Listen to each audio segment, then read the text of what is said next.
네, 굿모닝 인포맥스 함께하고 계십니다. 상상인증권 리서치센터 신월투자전략팀장 나와 계십니다. 안녕하세요. 네, 안녕하세요. 네, 시장을 움직였던 가장 큰 이슈, 미국과 일본의 무역 협상이기 그렇죠. 때문에 이 얘기 안 짚어볼 수가 없는데 일단 굵직굵직한 내용들은 알래스카 LNG 사업 비롯해서 거액을 투자하기로 했고 우리 돈으로 760조 원. 네. 이렇게 일본이 이제 미국에 투자하고 자동차, 농산물 개방하는 조건이고 네. 상호 관세는 25에서 15로 네. 줄었고요. 자동차 관세도 25에서 12.5 거기다 기존 관세 2.5 해서 15%. 네. 이제 요게 골자입니다. 전 모르겠어요. 사실 제 생각에는 일본이 많이 양보한 거 아닌가라는 생각이 사실 들긴 했는데 네. 주가 흐름 보면 또 환호하더라고요. 그래서 네. 잘한 건가 싶기도 했는데 어떻게 보셨어요? 일단 돈을 써서 네.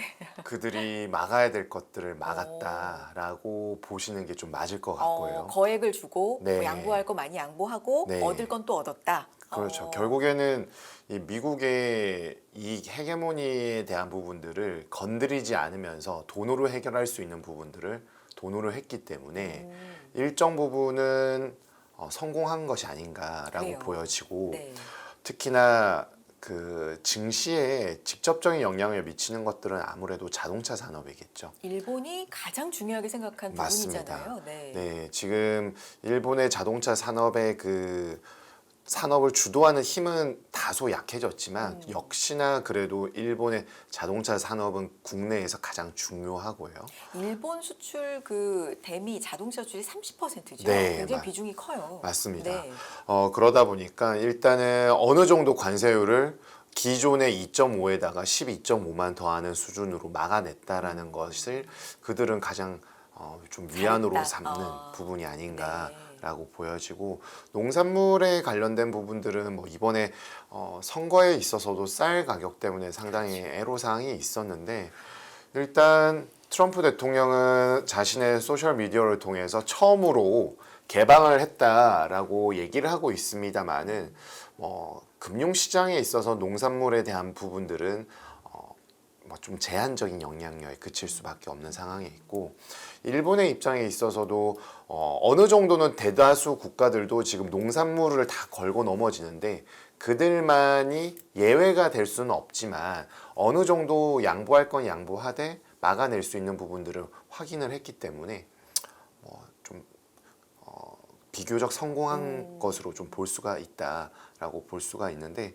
다만 이제 우리가 이제 남아 있다 보니까 맞아요. 조금 이제 기준선이 네. 정해진 거고 약간 월드컵이나 올림픽으로 보면 네. 일본이 먼저 경기를 했는데 조금 잘한 것 같은 느낌이 들면은 우리도 저 정도는 해야 되면서도 약간 부담감이 느껴지는. 그렇게 비유하시니까 확 네. 마음이 뭔가 이입이 됩니다. 네. 절대 질 수 없는 그런 마음이 확 생기잖아요. 그렇죠. 네. 그리고 뭐 어제 당장에 자동차 산업에 대한 부분들이 이게 관세가 나오니까 미국 자동차 그 노조 협의회 같은 AA로 시작된 단체인데 거기서 이거 미국이 조금 손해 본 거 아니냐라고 노동자들이 얘기를 한 거는 우리는 이거보다 이거를 기준선 삼아서 더 잘해야 된다라고 생각하고 있지만 사실 미국의 입장에 있어도 우리가 조금 양보를 많이 했나라고 생각을 할 수 있기 때문에 우리한테 또 다양한 것들을 요구할 수 있다라고 보여집니다.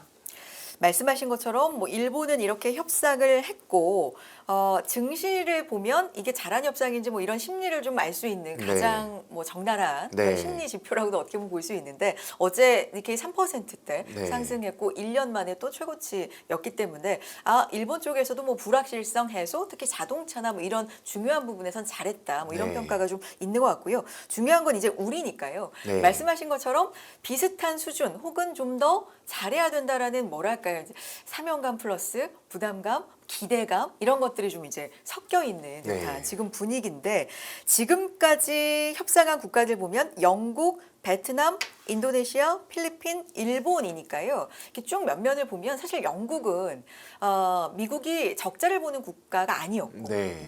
그리고 나머지 국가들 또 일본까지 보면 사실 어떻게 보면 트럼프 대통령도 표현했지만 일본이 가장 빅딜이었다고 네. 볼 수 있는데 우리도 산업 구조라든지 미국의 흑자를 보고 있는 거 이런 게 좀 비슷하잖아요. 네. 좀 가이드라인이 될 수 있을까요? 어떤 참고 사례가 있을까요? 일단 네. 일본은 우리가 참고 사례로 하면서도 네. 뭔가 일본보다는 손해 보면 안 될 것 같은 느낌이 그런 들고 것도 좀 있고요. 다만 우리가 좀 참조할 부분은 네. 어제 이 시간 나오기 직전에 네. 나왔던 것들이 인도네시아와의 타결이었는데 인도네시아가 관세율을 30에서 19%로 낮추면서 네. 자동차, 농산품, 의약품에 대한 부분들을 거의 미국의 요구를 거의 다 수용을 했습니다. 그런데 우리도 역시나 여기에서 벗어날 수 없다라고 보여지고요. 우리나라는 한 3가지 정도를 더 좀 고려해야 될 부분이 있습니다. 뭐 누구나 잘 아시겠지만 군사 안보 관련된 부분들, 이거는 반드시 우리 트럼프 대통령이 그만의 숫자로 자꾸 해석을 하다 보니까 방위비 말씀하시는 네, 거죠. 관련된 부분이 요구할 것으로 네. 보여지고 지금 디지털 관련된 부분들을 유럽은 디지털 세금에 관련된 부분인데 우리나라는 플랫폼 규제에 관련된 부분들을 아마 그들의 요구사항을 좀 더 명확하게 적시할 가능성이 높습니다. 마지막으로는 지금 어제 새벽에 나온 뉴스인데 환율에 관련된 부분 담당 실무자가 같이 간다. 협상에 같이 간다라는 부분이 있기 때문에 이 부분이 지금 주요국들에서는 거의 나오질 않았었는데 우리가 이 환에 관련된 부분들이 좀 노출이 되어 있는 것이 아닌가라는 생각들을 해볼 수가 있겠습니다. 그러니까 산업과 군사 안보 그리고 이 금융시장에 미칠 수 있는 외환 이러한 부분들이 복합적으로 있다 보니까 조금 다른 국가들도 역시나 난이도가 있었겠지만 우리 역시나 이게 쉬운 협상 과정은 아닐 수 있다라는 생각들을 하고 있습니다. 그리고 어제 밤에 트럼프 대통령이 그랬죠. 개방을 하면 관세율 낮춰주고 개방을 하지 않으면 관세율 더 높게 부과할 것이다 라고 했는데 여기에서 아까 처음에 말씀드렸던 농산품에 관련된 부분들은 다시 한번 시장 개방 압력을 높일 가능성이 있다라고 보여집니다. 우리 같은 경우는 이제 미국이 자동차, 의약품, 농산품 이런 네. 것들은 앞선 합의했던 국가들을 보더라도 뭐 지속적으로 개방이라든지 뭐 이런 것들을 요구하는 이제 분야고 네. 우리는 거기에다가 소고기 관련된 네. 이슈가 있고 말씀해 주신 것처럼 방위비나 플랫폼 규제 네. 또 환율 관련된 당국자가 따라간다 네. 협상에 같이 참여한다 뭐 이런 얘기 있으면서 이런 것도 하나의 우리로서는 좀 중요한 부분이겠다. 네, 그렇죠. 말씀해 주셨고 자동차 같은 경우는 근데 어제 뭐 기아 주가도 8%대 오르고 네. 현대차도 7%대 오르고 어떻게 보면 기대감이잖아요. 네. 일본이 저렇게 많이 대폭 좀 자동차 관세가 낮춰졌으니까 우리도 그럴 수 있다라는 비슷한 수준이 아닐까라는 기대감인데 이게 이제 역으로 생각해 보면 일본 차 업계와 우리가 경쟁 관계니까 네. 그 기대 만약에 15% 이상 우리가 받게 되면 뭐랄까 기대감이 좀 역풍으로 작용해서 이거 못한 거다라는 평가를 받게 될 수도 있다. 역으로 생각하면 그런 가능성도 있습니까? 네, 지금 시장에서 네. 매출과 이익에 대한 컨센서스가 매출은 그래도 우리 자동차 산업의 경쟁력이 좀 올라가고 있고 미국 내에서의 시장 점유율이 꾸준히 우상향을 하고 있기 때문에 큰 우려를 한다라고 해석하기는 다소 어렵습니다. 그런데 영업이익단에서 현대차와 기아차가 약 15에서 20%씩 이 하향 조정이 되고 있다라는 점은 결국에는 마진을 확보하기가 어렵다라는 점이고 마진을 확보하지 못하는 매출은 늘어나는 반면에 마진을 확보하지 못한다라는 점은 이 매출을 유지하기 위한 각종 비용들이 늘어나고 있다. 아니면은 관세에 관련된 부담감이 이제 실질적으로 다가오고 있다라는 점을 보여주고 있는 대목이거든요. 거기에서 만약에 우리가 관세가 좀 더 관세율 자체가 높게 책정이 된다라면은 마진을 더 포기해야 되는 상황이 나타날 수 있겠고 그렇게 된다라면 지금 어제 주가가 현대 기아차가 상당히 좋았는데요.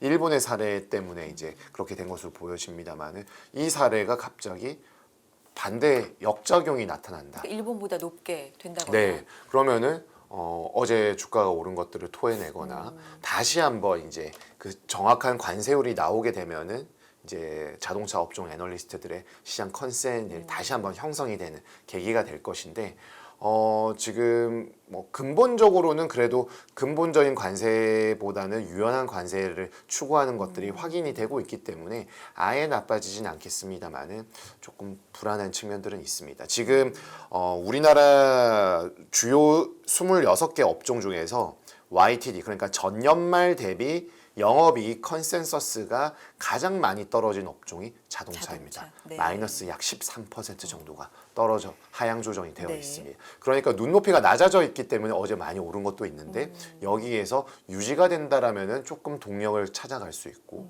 그렇지 못하다라면은 다시 한번 주가가 조금 힘을 잃는 그런 계기가 될 수도 있겠습니다. 확실히 이제 2+2 뭐 통상 협의 이런 부분 좀 최대 분수령이 될 전망이고요. 아까도 말씀드린 소고기에 대한 원령 제한 폐지라든지 뭐 농산물 수입 확대, LNG 프로젝트 참여 이런 네. 것들은 뭐 지금 예상해 볼 수 있는 네. 거론되는 이제 부분입니다. LNG 가스관 건설 프로젝트 같은 경우는 이제 미국이 추진 중이죠. 1,300km 길이 알래스카 LNG 가스관 프로젝트인데 여기에 이제 참여해라. 일본도 이런 협상 안에 이게 이제 포함이 된 거고. 그래서 굉장히 많잖아요. 네. 이 안들이 지금 우리가 대략 짧은 시간에 얘기한 것만 해도 굉장히 많거든요. 네. 이 중에서 우리 경제 관련 업계에 좀 가장 중요하다, 뭐 타격을 줄 수 있거나 아니면 좀 수혜가 될 수 있다라고 하는 부분들, 그러니까 잘 막는다면 수혜가 될 수 있고, 네. 뭐 이런 가장 중요하다, 뭐 이렇게 볼 수 있는 부분 뭐가 있을까요? 일단 첫 번째는 네. 매크로 측면에서 이제 아마도 미국 투자 대미 투자에 대한 규모가 더 확대될 가능성이 있습니다. 투자 규모가 네. 아마 이제 일본도 5,500억 달러에 맞아요. 대한 투자를 이제 발표를 했는데 네. 결국에 정부가 민간이 나가는 것이거든요. 우리 역시나 현대차가 지난 4월이었죠. 트럼프 대통령과 함께 백악관에서 발표를 했었는데 그 이후에 좀 잠잠했던 측면들이 대기업에서 그룹 차원에서 이제 투자에 대한 부분들을 일제히 발표할 가능성이 좀 더 높다라고 보여지고요. 특히나 이제 연초에 트럼프 행정부 출범하고 6월에 우리 이재명 신정부 출범을 했는데 이 굵직굵직한 선거, 정치 이벤트 다음에는 기업들의 투자가 발표가 되는 것이 패턴이기 때문에 네. 이에 대한 부분들을 확인을 해야 되는데 한 가지 우리가 좀 확인을 해야 될 부분들은 지금 우리 국내 경제에 있어서 수출이 성장률을 많이 이렇게 내린 상황에 있고 최근에 더 떨어진 것들은 내수와 건설 쪽이었었는데 이 수출에 있어서 핵심은 설비 투자입니다. 매출이 확보가 될 수 있느냐에 대한 문제인데 이게 만약에 미국 쪽으로의 투자가 많이 간다라면은 국내 투자 환경에 있어서 아주 긍정적인 것만은 아닐 수가 있기 때문에 매크로 측면에서 다른 성장 동력을 찾아야 되는 정부의 부담감이 좀 높아질 수 있다라고 봐야 되겠고요. 두 번째로는 이제 미국산 제품 구매 확대에 대한 관련된 부분들은 미국이 계속 요구하는 바이지 않습니까? 여기 에너지 분야, 그럼 우리가 수입을 많이 하는 것이냐라고 볼 수가 있는데 우리나라는 그래도 미국의 트럼프 대통령이 직접 요청을 한 것들이 이와 관련된 운송에 관련된 조선 관련된 부분들은 여전히 직간접적으로 좀 긍정적일 수 있겠다라고 보여집니다. 또한 한편으로는 군수품에 대한 부분들 이제 국방 안보, 이 방위 분담금으로 대표되는 그런 여러 가지 것들이 있겠지만 결국에는 미국 이제 로키드 마틴이나 이런 부분들을 이제 판매하는 모습들이 나올 텐데 이러한 부분들을 우리가 일정 부분 수입한다라고 했던 거는 중장기적으로 국방비 지출을 통해서 할 수 있는 부분입니다만은 여기에서 우리 역시 방산의 경쟁력을 가져갈 수 있는 협상을 단순히 수입만이 아니라 다른 측면에 좀 찾아갈 수 있다라면은 산업에 좀 영향력을 미칠 수 있지 않을까라고 보여지고요. 앞서서 말씀드린 것처럼 지금 초미의 관심사는 아무래도 자동차와 그렇죠. 철강 쪽에서 네. 관세율이 어느 정도 되어서 타격이 덜 하느냐인 거고 좀 전에 말씀드린 부분들은 이런 협상을 주고받는 과정 중에서 우리가 그래도 좀 수혜를 볼 수 있는 것들을 그럼요. 간접적으로 네. 좀 찾아가는 과정들 아닐까라고 보여집니다. 대변인 백악관 대변인이 이제 간밤에 얘기한 내용들 보면 일본으로부터 5,500억 달러 투자를 약속 받았다. 근데 이게 사실은 4천억 달러 투자안이었는데 이게 늘린 거다. 5,500억으로 늘려서 자신들이 이제 딜을 잘한 거고 이 금액은 제약, 조선업, 에너지, 반도체 등에 투자가 될 것이다. 뭐 이런 얘기를 했기 때문에 그래 이제 딜로 일본에게 거대한 금액을 받아서 이걸 다시 네. 반도체나 이제 조선업 이런 데 투자를 하겠다. 뭐 이런 얘기입니다. 우리는 어떻게 협상이 될지 진짜 네. 8월 초까지 초미에 관심사가 될 수밖에 없고 네. 주가가 좀 곤두세워질 수밖에 없네요. 그렇죠. 지금 대미 흑자를 많이 내는 아시아 국가들한테는 시장 개방해라 이런 압박을 하는데 그러니까요. 동맹국한테는 이제 개방도 하면서 투자도 해라. 투자로 해라라고 하는데 그 주요 업종들은 대부분 공통적이죠. 개방도 하고 돈도 투자해. 네. 네. EU와의 협상도 임박했다는 보도가 사실 있었는데 백악관 측에서는 EU하고 15% 관세 협상 논의 추측이다. 네. 이렇게 또 일가를 했네요. 15%는 또 아닐 수도 있겠다. 계속해서 좀 뭐랄까 간보기 뭐 이런 네. 내용들이 좀 계속 나오고 있는데 이 부분도 좀 지켜보겠습니다. 채권 얘기 좀 해볼까요? 투자자들이 신흥국 채권에 좀 몰리고 있다. 이런 분석이 최근에 기사가 네. 좀 많더라고요. 배경이 어디에 있습니까? 한 네. 세 가지 정도 네. 뽑을 수 있겠습니다. 첫 번째, 인플레이션에 대한 압박이 좀 사그라들었다. 네. 아무래도 인플레가 좀 경감이 되다 보면은 채권 투자에 대해서 좀 어디에 투자를 할지를 이제 살펴보게 되는데 아무래도 처음에 인플레이션이 치솟았을 때에는 그 정점 피크아웃이 될 때에는 미국을 중심으로 한 선진국채에 돈이 갈 수밖에 없습니다. 왜냐하면은 전반적으로 물가가 불안정한 국가들이 선진국보다는 신흥국과 개도국에서 좀 더 확연하게 나타나는 측면들이 있기 때문에 그런 측면에서 선진국으로 갔던 부분들이 이제 신흥국으로 확산하는 부분들이 되겠고 이에 맞추어서 글로벌리 금리 인하 기대감이 좀 더 확장적으로 지금 펼쳐지고 있는 점도 부인할 수가 없겠습니다. 다만 미국의 연준 금리 인하는 이 관세 정책에 의해서 다소 늦어지고 있는 점이 변수이긴 하나 연준 인사들 역시나 최근에 금리 인하에 대한 발언들이 좀 더 강해졌고 시장에 있어서도 9월 금리 인하 가능성을 과반 이상 바라보고 있기 때문에 이런 측면에서 금리 인하에 대한 트렌드가 바뀌지는 않는다라고 보여지고 특히 어느 지역에 좀 몰려요? 신흥국 중에서도? 지금 뭐 어느 지역이라기보다는 네. 이제 아무래도 중남미 그리고 중동 이런 아시아 국가들 쪽에 대한 이제 투자 수요가 좀 있는 것이고 네. 마지막으로는 달러에 대한 부분들이 지금 연간 기준으로 약 10% 정도 하락을 했기 때문에 네. 달러 인덱스의 하향 조정은 결국에 신흥국채, 신흥국의 통화에 대한 부분들을 한다든지 아니면 해지에 대한 부담을 좀 덜기 위해서 달러나 유로화표 시채권에 투자를 하는 것들은 좀 금리 레벨은 다르지만 전반적으로 신흥국 채권을 투자했을 때 환에 대한 그런 부담감 환 차손에 대한 그런 압력이 좀 완화될 수 있다라는 기대감을 가지고 있어서 전반적으로 상당히 긍정적인 기대감 가지고 있고 국내에 있어서는 이제 세제와 함께 맞물려서 아무래도 브라질 국채에 대한 관심도가 가장 높고요. 그리고 이제 멕시코에서는 멕시코 국채보다는 페멕스라고 이제 멕시코 정부 산하의 이제 기름 이제 석유 관련된 공사 관련된 채권에 대한 수요가 상당히 좀 있습니다. 근데 이제 브라질 국채, 뭐 멕시코 이렇게 네. 얘기를 들으면 국채에 투자를 한다. 이게 이제 예전 기억도 있고 네. 약간 위험성도 따르지 않나 이런 생각이 드는데 네. 최근에는 그런 걸 이제 감수하면서 매력도가 좀 높아진 건가 봐요. 아무래도 좀 그 매력도가 네, 네. 좀 전에 말씀드렸던 이 이유 때문에 선진국에서의 채권 수익의 만족이 조금 기대 수익률을 더 높이기 위해서는 결국에 확장할 수밖에 없는 상황에 있고 채권에 있어서 지금 증시, 뭐 외환, 채권 시장 중에서 채권이 가장 뜨뜻미지근하고 가장 애매모호한데 조금 더 이제 신흥 채권으로 국채 쪽으로 넘어가게 된다라면은 수익을 추구할 수 있는 투자자들의 그런 니즈와 좀 맞아떨어지는 측면들은 있습니다.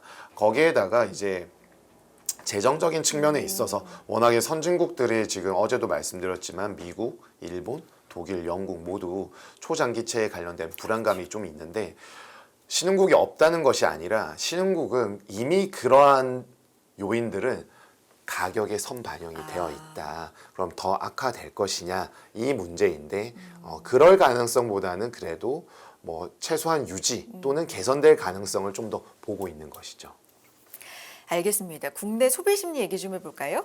7월 소비 심리 지수 110.8 전월 대비 2포인트 넘게 올랐고요. 4년 1개월 만에 최고치. 이게 이제 좀 긍정적이다라는 수치를 우리가 받아들었는데 그런데 집값 상승 기대는 꺾였습니다. 이게 이제 이런 걸 보면 이번 조치 때문인가라는 생각을 할 수밖에 네. 없거든요. 어떤 숫자 의미로 보셨어요? 일단 소비 네. 심리 지수는 꾸준히 지금 4개월 연속 올라가고 있고 이 정도 110포인트 레벨에 올라온 것들은 4년 전이라고 말씀하셨죠. 그때가 딱 코로나 팬데믹 때 재난지원금이 그렇군요. 나왔을 때고요.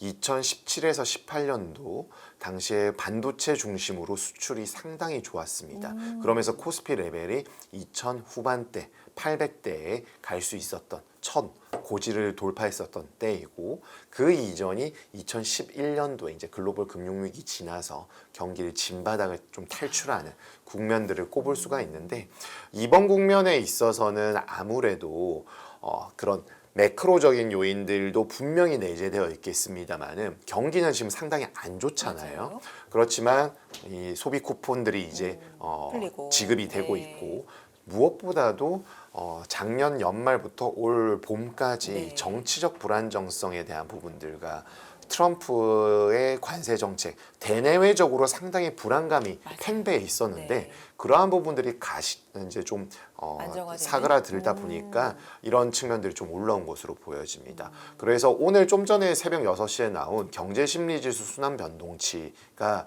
이제 기업과 가계의 심리를 종합적으로 보여주는 것인데 0.6포인트가 올랐습니다. 상당히 좀 고무적이라고 볼 수가 있겠고요.